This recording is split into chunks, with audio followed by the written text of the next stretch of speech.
আসসালামু আলাইকুম। সামনেই তো কোরবানির ঈদ। ঈদ উপলক্ষে আজকে আপনাদের সঙ্গে আমি একটা একদম পারফেক্ট জর্দা সেমাইয়ের রেসিপি শেয়ার করছি। জর্দা সেমাই তো অনেকেই তৈরি করেন, কিন্তু একদম পারফেক্ট আর একদম ঝরঝরে সেমাই কিন্তু অনেকেই তৈরি করতে পারেন না। আজকে আমার এই রেসিপিটা দেখে যদি আপনি একবার বাসায় এই সেমাইটা তৈরি করেন, আপনার বাসার সব গেস্ট এবং বাসার সব মেম্বাররা এটা খেতে খুবই পছন্দ করবে। আর এটা কিন্তু আসলে খুবই মজার হয় জর্দা সেমাইটা। তো এই সেমাইটা তৈরি করার জন্য আমি এখানে প্রথমে নিয়ে নিয়েছি 2 প্যাকেট সেমাই। আমি 1 প্যাকেট নিয়েছি কুলসুন সেমাই, আর একটা নিয়েছি রাঁধুনির এরকম চিকন সেমাই। 2 প্যাকেট সেমাই আমার বাসায় ছিল, তাই 2 প্যাকেটই আমি আজকে এখানে ব্যবহার করছি, কারণ 1 প্যাকেট পরিমাণ রান্না করলে কিন্তু খুবই কম হয়। সো আমি 2 প্যাকেটে নিয়ে নিয়েছি। আর সেমাইগুলোকে একদম এরকম ছোট ছোট করে ভেঙে নিতে হবে। কোনো সেমাই বড় আবার কোনো সেমাই ছোট এরকম কিন্তু রাখা যাবে না। তারপরে আমি একটা প্যানের মধ্যে প্রায় 3 টেবিল চামচ পরিমাণ সয়াবিন তেল দিয়ে দিচ্ছি, আর দিয়ে দিব প্রায় 1.5 টেবিল চামচ পরিমাণ একদম ফ্রেশ ঘি। আমি কিন্তু এই ঘিটা বাসাতেই তৈরি করেছিলাম।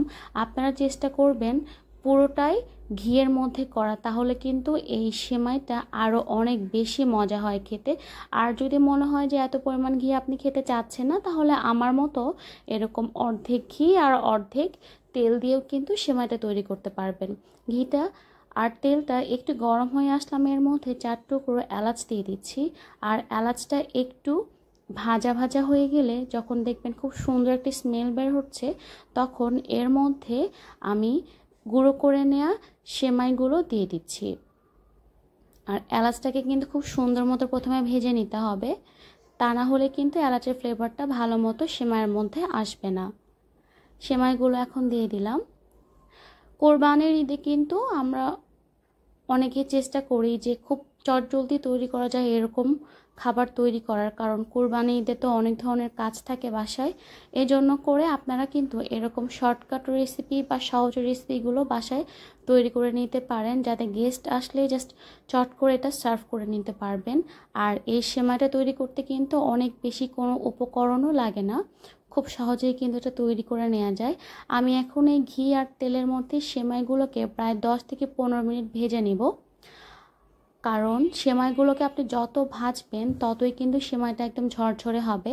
আমি এখানে দিয়ে দিচ্ছি প্রায় 20 থেকে 25টা কাঠবাদাম কুচি। আমি কুচি করে নিয়েছিলাম কাঠবাদামগুলোকে। তারপরে দিয়ে দিচ্ছি 3 টেবিল চামচ পরিমাণ নারকেল কোড়ানো। এখন নারকেল, বাদাম আর সেমাইটাকে খুব ভালো মতো সময় নিয়ে ভেজে নেব। একদম লালচে করে ভেজে নিতে হবে যেন কালারটা খুব সুন্দর আসে। আপনি জর্দা সেমাই যত ভালো করে ভাজবেন, আপনার সেমাইটা কিন্তু ততই ঝরঝরে হবে। আর সেমাইটা যদি আপনি হালকা একটু ভেজে তারপরে এটার মধ্যে পানি অ্যাড করে দেন, তাহলে কিন্তু সেমাইটা ঝরঝরে হবে না, একটু নরম থেকে যায়। আর খেতেও কিন্তু সেরকম একটা ভালো লাগে না। আমি 10 থেকে 15 মিনিট চুলোটা মিডিয়ামে রেখে কিন্তু সেমাইগুলোকে ভেজে নিয়েছি। দেখেন সেমাইয়ের কালারটা কিন্তু অনেকটাই চেঞ্জ হয়ে আসছে। চেষ্টা করবেন এর মধ্যে অবশ্যই নারকেল কোড়ানোটা ব্যবহার করেন, কারণ নারকেল কোড়ানো দিলে এটা কিন্তু অনেক বেশি মজা লাগে খেতে। আর এ পর্যায়ে আমি দিয়ে দিচ্ছি 1 কাপ পরিমাণ চিনি। আমি যে মেজারমেন্টে আজকে সেমাইটা রান্না করছি, আপনারা যদি হুবহু এভাবে সেমাইটা তৈরি করেন, তাহলে কিন্তু এটার টেস্ট আর এটার মেজারমেন্ট একদম ঠিক থাকবে। সব কিছু কিন্তু একদম পারফেক্ট হয়েছিল। আর এই সেমাইটা কিন্তু খেতে খুবই মজার হয়। অবশ্যই আপনারা বাসায় একবার হলেও এটা ট্রাই করবেন আমার রেসিপি দেখে। এখন চিনির সঙ্গে সেমাইটাকে আবার একটু ভেজে নিচ্ছি। এ পর্যায়ে এখন দিয়ে দিব প্রায় 2 কাপ পরিমাণ দুধ। আমি কিন্তু এখানে জাল করে নেওয়া দুধটা ব্যবহার করেছি। এই সেমাইয়ের টেস্টটা অনেক বেশি ভালো পেতে চাইলে আপনাকে এখানে অবশ্যই পানির পরিবর্তে দুধ ব্যবহার করতে হবে। দুধ দেওয়ার পরে এখন আমি সেমাইয়ের সঙ্গে দুধটাকে খুব নেড়ে চেড়ে ভালো মতো মিশিয়ে নিচ্ছি। এই সেমাইটা রান্না করার সময় কিন্তু কোনোভাবেই চুলোর আঁচ বাড়ানো যাবে না। চুলোর আঁচটা মিডিয়ামে রেখে আর অনবরত নেড়ে চেড়ে সেমাইটাকে রান্না করে নিতে হবে। আমি এখানে টোটাল 3 কাপ পরিমাণ বা 3 কাপের একটু কম পরিমাণ দুধ ব্যবহার করেছি। আপনারা এটা বুঝে শুনে ব্যবহার করবেন, কারণ দুধের পরিমাণটা বা পানির পরিমাণটা বেশি হয়ে গেলে কিন্তু সেমাইটা একদম নরম হয়ে যাবে। আবার একদম যদি কম দেন পরিমাণে দুধ বা পানি, তাহলেও কিন্তু সেমাইটা ভালো মতো সেদ্ধ হবে না।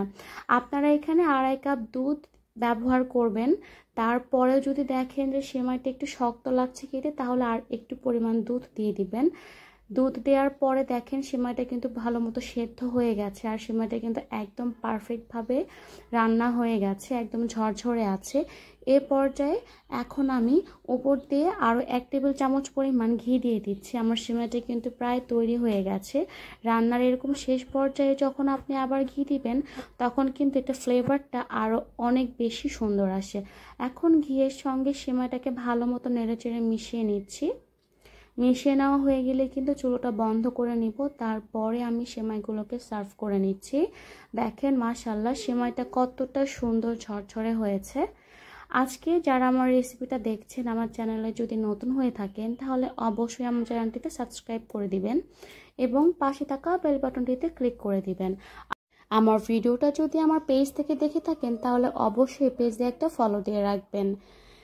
দেখেন আমার সেমাইটা কিন্তু একদম তৈরি হয়ে গেছে। এই সেমাইটা কিন্তু আপনারা 2 থেকে 3 দিন বাহিরে সংরক্ষণ করতে পারবেন, ফ্রিজে রাখারও কোনো দরকার হবে না। এটা কিন্তু বাহিরে রাখলেও ভালো থাকবে।